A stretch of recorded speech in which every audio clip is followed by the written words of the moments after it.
uno siempre se pregunta, y lo dicen los contradictores. Yo oía una entrevista de algún ex congresista, eh, ex ministro, ex alcalde, y decían, pero ¿cómo así? Ustedes van a castigar con penas alternativas a los integrantes de las FARC, y se aterraban. Y yo decía, pero bueno, este señor no fue el que cuando se amnistió el M-19 ni siquiera le perdonaron al M-19 todos los delitos de lesa humanidad. Y ahora que hay un pacto en el cual las FARC reconocen que van a responder por los delitos de lesa humanidad, entonces todo el mundo está aterrado. Cuando a nosotros nos consultaron la paz de la guerra de los 1000 días, de la violencia liberal conservadora o del M-19, nunca, nunca. Después de que se pusieron de acuerdo la oligarquía liberal y conservadora, fueron a Benidorm en España, firmaron el pacto y vinieron y nos dijeron que esos muertos teníamos que olvidarlos, y lo hicimos.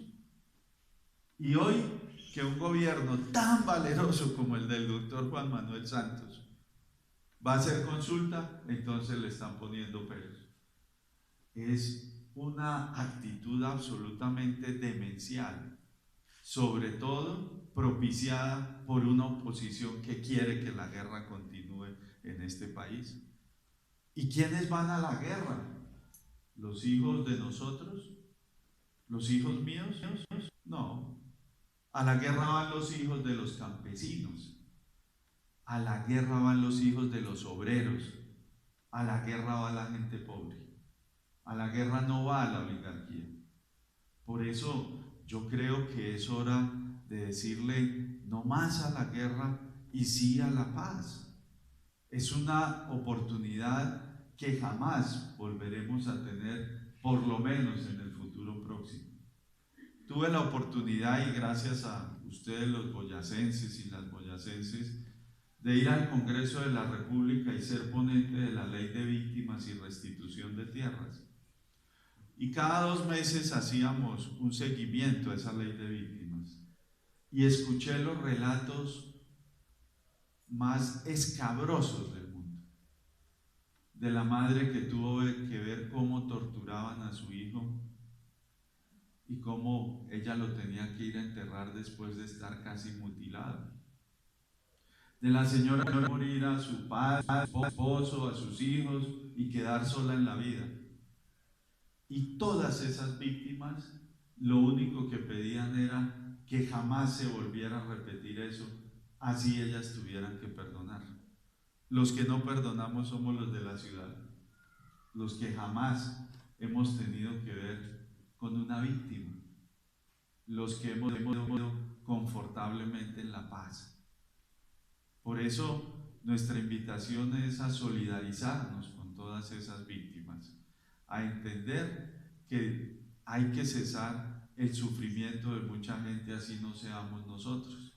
Y obviamente los periodistas, quienes están en el ejercicio, tienen el reto más importante de sus vidas, que es el de convencer a la ciudadanía de que es necesario aprobar la paz. Porque ya lo que el gobierno tenía que hacer ya lo hizo. Miren, tuve la oportunidad de estar en La Habana, en el acto más hermoso de mi vida. Y ustedes se imaginan lo que es ver al general Mora, al general Flores, al general de la policía Naranjo, dándole la mano, sonriéndose y hasta abrazándose con Timochenko, con Iván Márquez, con el negro Acacio. Qué muestra tan hermosa de lo que es la humildad y la reconciliación. Ellos que combatieron, me comentaba el hijo del general Flores ayer, Javier, que su padre persiguió a Iván Márquez por más de 7 años y que Iván Márquez lo persiguió a él por otro tanto, y hoy están sentados hablando. Ya el gobierno hizo lo que tenía que hacer. Imagínense una guerrilla que reconoce conversar con el Poder Ejecutivo, que los pactos que allí se van a hacer van a pasar por el legislativo a través de una ley y que esas leyes las va a controlar la Constitución, la Corte Constitucional, pero además que seremos los colombianos los que digamos sí o no. No ha habido, como dicen las monjitas, pa' Dios lindo, un proceso de paz tan bien estructurado como el que hoy tenemos. Pero alguien me decía, es que a veces la democracia es mala.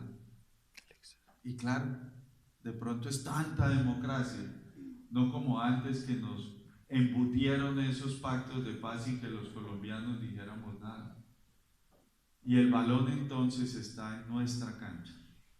Seremos nosotros, las colombianas y los colombianos, los que le digamos sí o no a la paz. Y uno espera que en este departamento, en donde se forjó la paz, en donde se construyó república a través de 13 expresidentes, en donde tuvimos una de las mejores universidades en la época precolombina que educaba a nuestros indígenas, en donde hemos dado ejemplo de valerosidad, de valentía, en donde hemos trabajado para que esta patria sea grande, no entenderíamos que aquí no le diéramos el sí a la paz. Por eso pienso que de hoy en adelante cada uno de nosotros debe ser multiplicador de ese sí a la paz. Y Boyacá debe ser el departamento estandarte y el departamento que dé ejemplo en este país. La tarea no es fácil. Como decían en Betty la Fea, el diablo es puerco. Y seguramente que va a ser una campaña de mentiras y de desubicación de la gente. ¿Qué le van a dar a los guerrilleros 1.800.000? Hombre, eso es carreta. ¿De dónde? ¿Qué es que los guerrilleros no van a pagar pena? ¿Quién dijo? Ustedes saben que, por ejemplo, a los guerrilleros les pueden colocar las penas de ir a desactivar minas antipersonas. ¿Y ustedes no creen que eso es más duro que ir a la cárcel? ¿Ustedes se imaginan 2 años ustedes durmiendo, amaneciendo, pensando en que puede explotar una mina y morirse? Uno preferiría los 10 años de cárcel, donde por lo menos sabe que está vivo. Es decir, son penas alternativas que pueden ser mucho más dolorosas y en las cuales se puede sufrir mucho más que en la cárcel. Porque la cárcel es esa institución, decía un gran criminólogo crítico, en donde los que nos creemos buenos sabemos que hay gente mala. Y entonces todos vivimos tranquilos, porque los malos están en la cárcel y los buenos estamos por fuera. Cuando la cárcel es quizá la institución más vergonzosa de nuestra generación. Por eso es esa invitación a que trabajemos por la paz, a que le digamos sí a la paz. Y ese es un trabajo cotidiano, día a día. Seguramente vamos a estar muy bien informados para tratar de que la oposición no distraiga nuestras mentes, porque es peligroso. Fíjense lo que acaba de pasar en Inglaterra.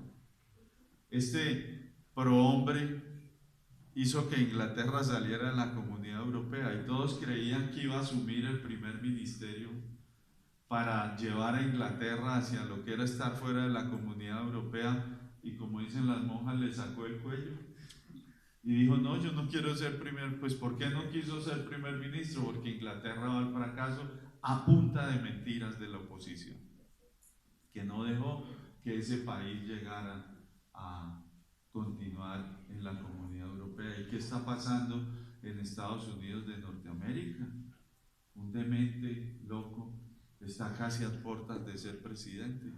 Y eso puede pasar aquí, que a punta de mentiras y a punta de un manejo de la publicidad y de mensajes subliminales, nosotros le digamos de pronto no a la paz.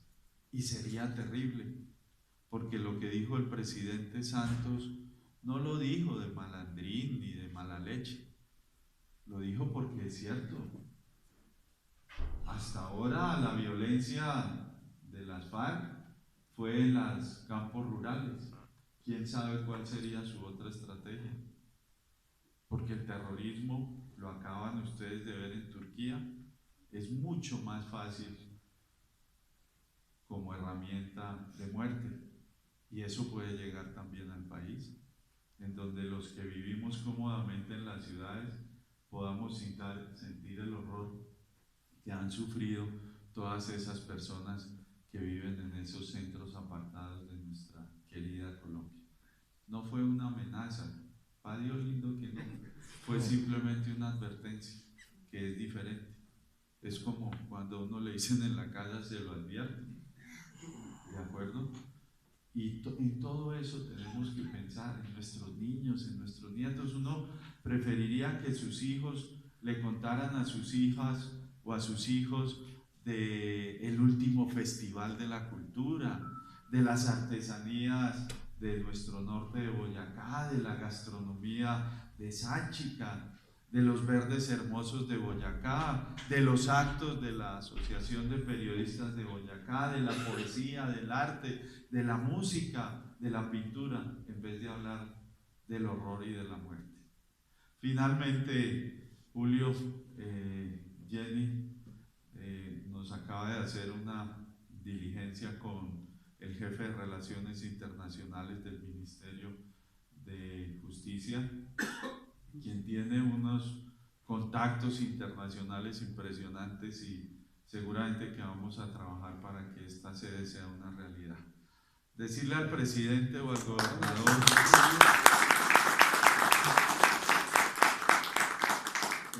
decirle al presidente o al gobernador en estos momentos no es estratégico, porque el posconflicto necesitará de todos los recursos de la nación para atender a las víctimas, para atender a los reinsertados, para invertir en justicia social, y seguramente que me dirían, hombre, no, podremos colaborar con casas, con escuelas, con porciones alimentarias para los niños, con los hospitales, con las vías, con todo eso que nos hace falta.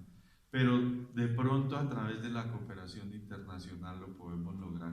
Para eso pues vamos a tener que trabajar todos, ustedes y yo, porque tendremos que elaborar el proyecto, tendremos que tramitar recursos, tendremos que ir a hablar con los embajadores, tendremos que ir a hablar con esas asociaciones, pero vamos a trabajar.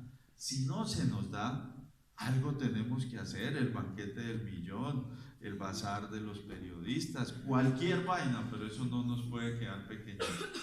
Y yo estoy seguro que en vida va a ver usted eso, y yo también, pues ahora que soy presidente, vamos a hacer esa obra por esta asociación tan importante. De verdad, a todos ustedes muchas gracias por esta distinción, por este homenaje, que son los homenajes que uno sustancialmente lleva en el corazón. Seguramente la vida y Dios nos han dado la posibilidad de otros y nos dará seguramente la posibilidad de más, pero estos que se hacen con cariño son los que uno siempre llevará en el recuerdo. A todos ustedes de verdad muchas, pero muchas gracias.